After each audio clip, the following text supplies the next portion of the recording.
Hi, my name is Jeremy Ferrero, and I'm an English teacher, and I'm going to dive into this issue of what's going on with poetry. Let's get started. What's going on with poetry, part one.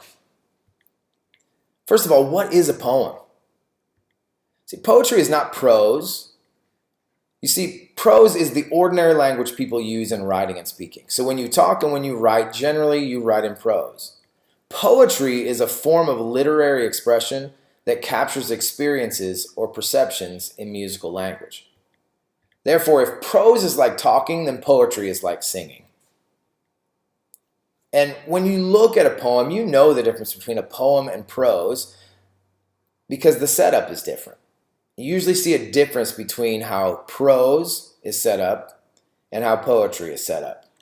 So let's look a little bit deeper into that.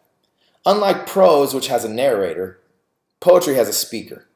They're similar things, but it's called different things. So prose has a narrator, poetry has a speaker. And a speaker or voice talks to the reader throughout the poem.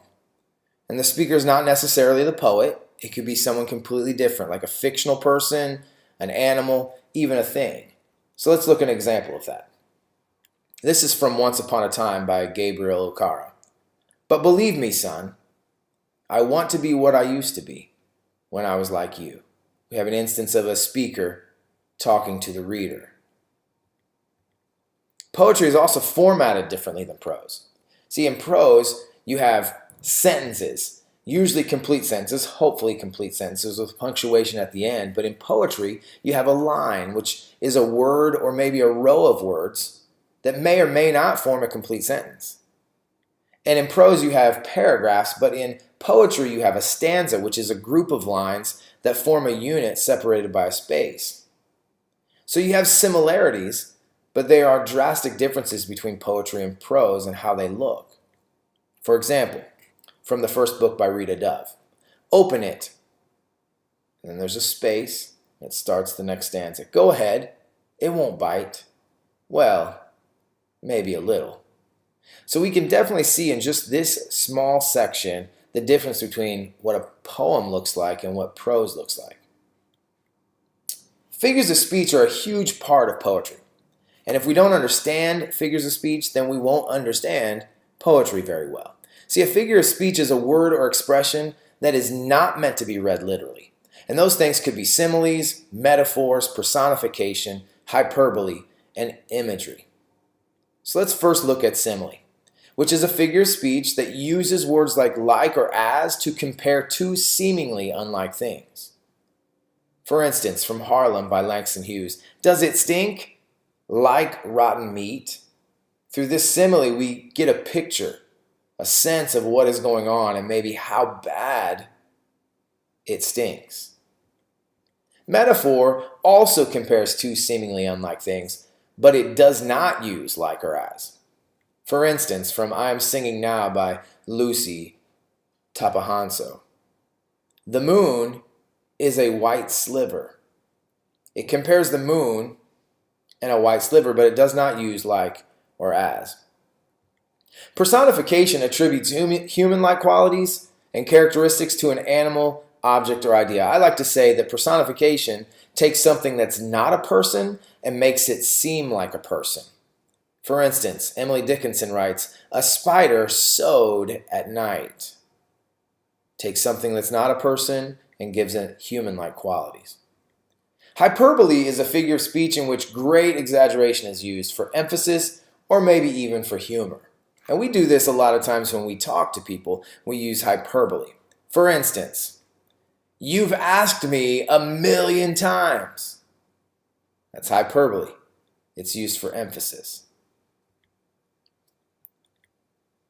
Imagery is a descriptive language that applies to the senses. So when a poet writes, they like to write in a way where the reader can see it, hear it, touch it, taste it, or smell it. And sometimes the words they use appeal to more than one sense. This is by William Wordsworth. A host of golden daffodils beside the lake, beneath the trees, fluttering and dancing in the breeze. Mr. Wordsworth tries to create a picture of how the trees are moving and what the daffodils look like. He tries to create a picture using imagery. There's also tone, mood, and theme. And these are very important to understand in a poem, and sometimes they're difficult to understand. So let's go into this just a little bit. See, the poet uses words to create feeling and meaning to the reader.